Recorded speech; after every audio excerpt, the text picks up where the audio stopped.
All right, this is Numbers 8 in the MacArthur Study Bible. A little refresher of 7.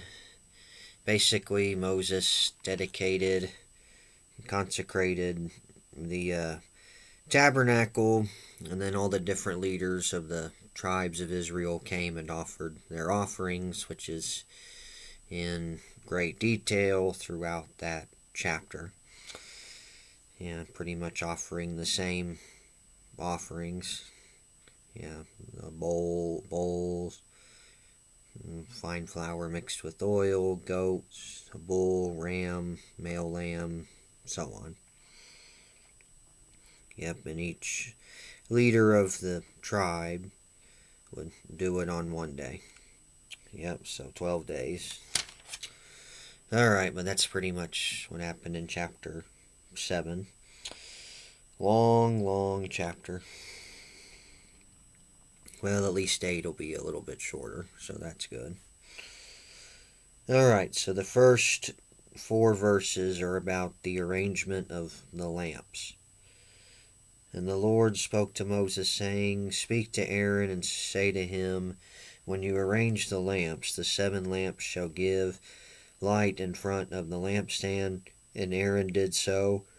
He arranged the lamps to face toward the front of the lampstand, as the Lord commanded Moses. Now this workmanship of the lampstand was hammered gold for its shaft to its flowers. It was hammered work, according to the pattern which the Lord had shown to Moses. So he made the lampstand.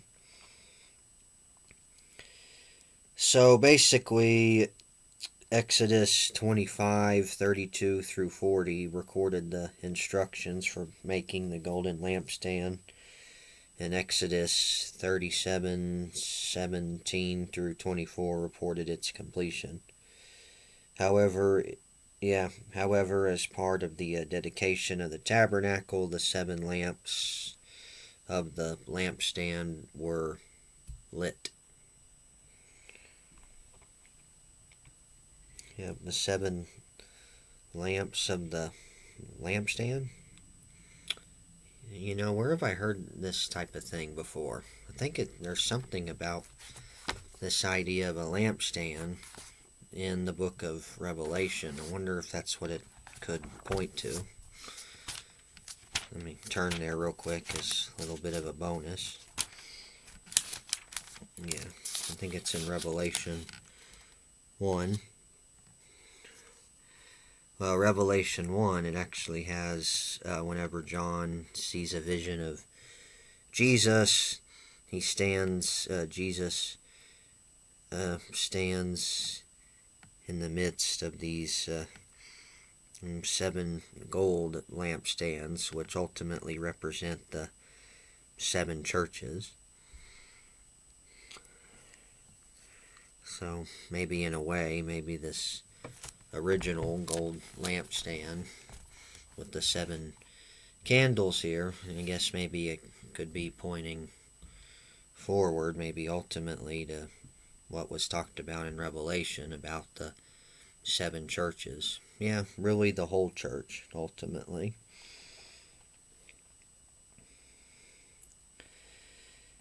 Yep, very interesting. And then, of course, coming up now, you get to the dedication of the Levites, who would be the priests in the tabernacle. Yep, who would be serving the Lord. Yep, and of course, Christians are called a royal priesthood, even though, of course, we're not of the line of Aaron. Yeah, but even now, we have been saved ultimately to serve God as well in the church. Yep. And the church is supposed to, is supposed to follow the Good Shepherd and serve him and obey him. Yep. So, I don't know. I just thought that was kind of an interesting connection, if it was there. Alright, now you get to the cleansing and the dedication of the Levites.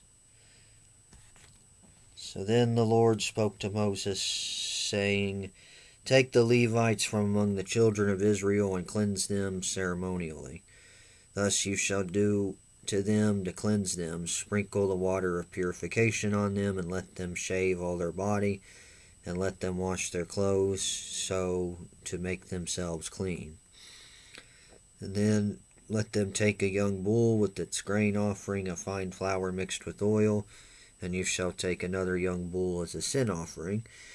And you shall bring the Levites before the tabernacle of meeting, and you shall gather together the whole congregation of the children of Israel. So you shall bring the Levites before the Lord, and the children of Israel shall lay their hands on the Levites, and Aaron shall offer the Levites before the Lord like a wave offering from the children of Israel, that they may perform the work of the Lord.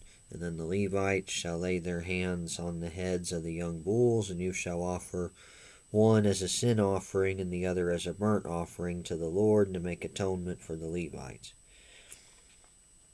And you shall stand the Levites before Aaron and his sons, and then offer them like a wave offering to the Lord. Thus you shall separate the Levites from among the children of Israel, and the Levites shall be mine.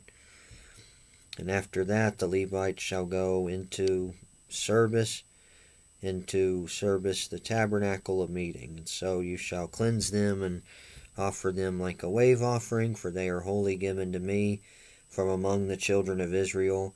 I have taken them for myself instead of all the children of Israel. For all the firstborn among the children of Israel are mine, both man and beast. On the day that I struck all the firstborn in the land of Egypt, I sanctified them to myself. I have taken the Levites instead of all the firstborn of the children of Israel. And I have given the Levites as a gift to Aaron and his sons from among the children of Israel, to do the work for the children of Israel in the tabernacle of meeting, and to make atonement for the children of Israel, that there would be no plague among the children of Israel when the children of Israel come near the sanctuary. Okay, I'm going to read these notes real quick, and then I'll finish the rest of it. So the ceremony set apart the Levites to the service of the Lord, and their dedication was a feature of the overall description of the dedication of the tabernacle. And in contrast to the priests who were consecrated, the Levites were cleansed. And according to verse 7, this cleansing was accomplished by first the sprinkling of water, second the shaving of the body, third the washing of the clothes, and there you go. And this cleansing of the Levites made them pure so that they might come into contact with the holy objects of the tabernacle. And similar requirements were given for the cleansing of the leper in Leviticus 14, 8 through 9. Let me look at that real quick. Leviticus 14, 8 through 9.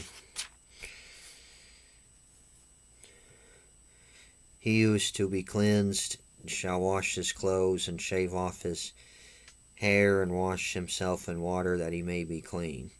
After that he shall come into the camp, and shall stay outside his tent 7 days. But on the 7th day he shall shave all his hair, all the hair off his head, and his beard, and his eyebrows, and all his hair he shall shave off, and he shall wash his clothes, and wash his body in water, and he shall be clean.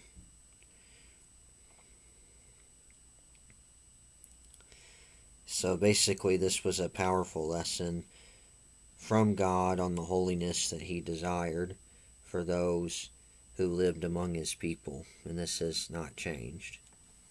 And the Lord still wants holiness from his people even today. Alright. And since the Levites took the place of the firstborn, who had acted as family priests among the children of Israel, all the congregation of Israel showed their identification with the Levites by the laying on of hands. And the Levites were given by God to assist the priests. So ultimately, that no plague among the children of Israel, that there would be no plague among the children of Israel. Yeah, that the wrath of God wouldn't ultimately come upon the people.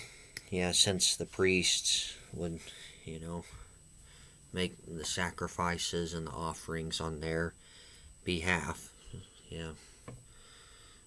But of course, they would even have to offer sacrifices themselves. Yeah, even they would have to be cleansed themselves.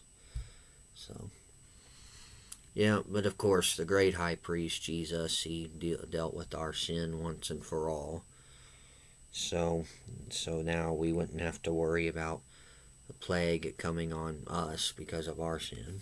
Yep.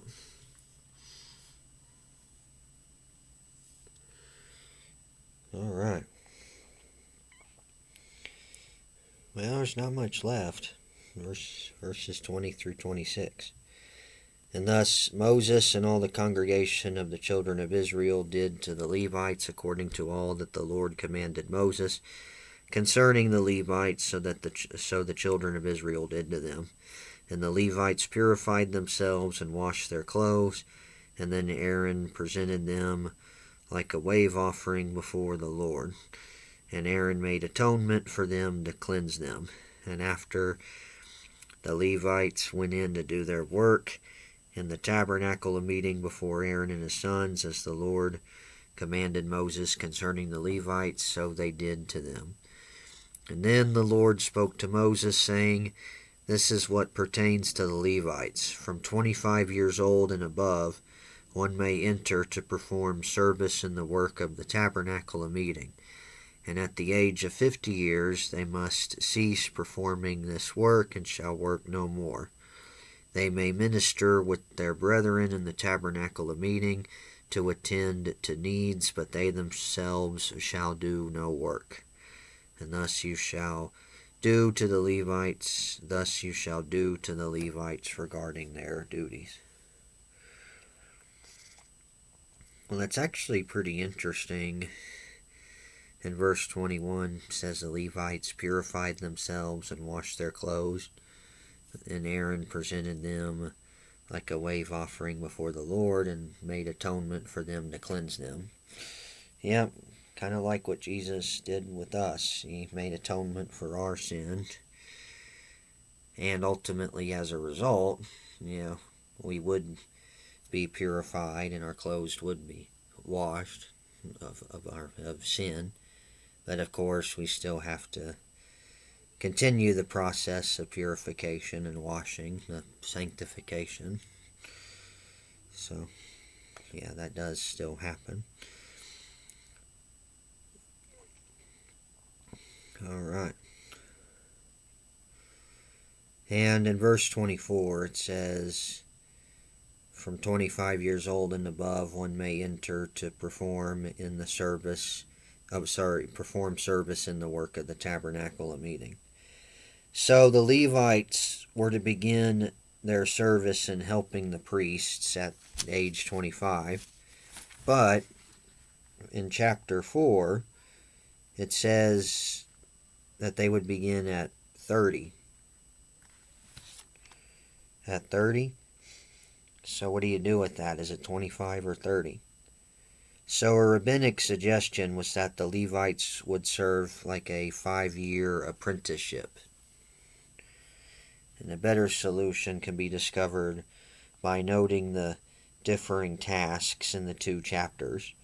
Numbers 4 dealt with the carrying of the tabernacle and the different Levitical clans and their different parts of the tabernacle that they would take care of and carry. Yeah, so Numbers 4 dealt with that, while here they helped in the service of the tabernacle. A Levite began serving in the tabernacle at 25 and carrying the tabernacle at age 30. Okay. Now, in both cases, his service ended at age 50. And David later actually lowered the age to 20. And there's some references there. One of the references is Ezra 3:8. I may look at that real quick. Ezra 3:8. Up too far. Alright.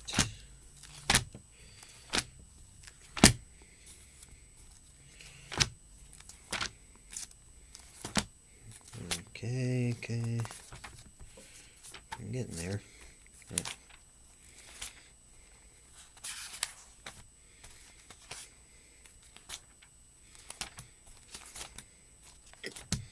Yeah.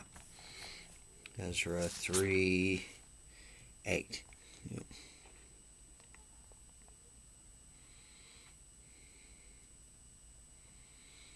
In the second month of the second year of their coming to the house of the Lord at Jerusalem, Zerubbabel and Jeshua and the rest of their brethren, the priests and the Levites, and all of those who had come out of the captivity began to work, and appointed the Levites from 20 years old and above to oversee the work of the house of the Lord.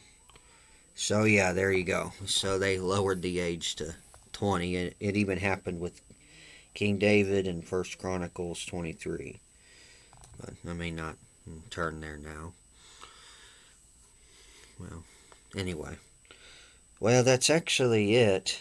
So there's not much in chapter 8. That was really, really short. So I guess, Lord willing, I'll see what Prager has to say next time. But until then, may God bless you and the grace and mercy won by Jesus, the love of God, and the fellowship of the Holy Spirit be with you all.